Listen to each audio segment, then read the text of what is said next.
think it's a great point. And hey, you're not buying the high anymore in these names. These names have all come down substantially. So I think, at least from a valuation standpoint, regardless of the macro conditions, you can see why they maybe appear a little bit more attractive at these levels than others. But final thought here, you had some commentary and thoughts on volatility and the message that it sends.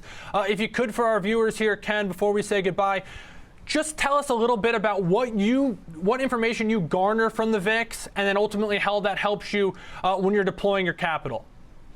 Right, so the VIX is not supposed to give direction, but almost it does. Look, I'm reminiscent of the time last summer or last year when the VIX is 12 or 14. We're setting records, the lakes are calm. You know, you get yourself into a 28 VIX, that's usually equivalent between 2 to 2.5% intraday swings, again, mostly to the downside. And investors don't like that. So look, we've been keying on this. We liked it constructively up until the last few days that the VIX was settling down to the low 20s, and we're starting to add some more money to those names we just mentioned. But when the VIX starts spiking like this and we start getting to the 30s, you know what? There's a lot of volatility there. Like I said, the VIX does not give you direction, but it tells you a lot of volatility. Investors don't like that.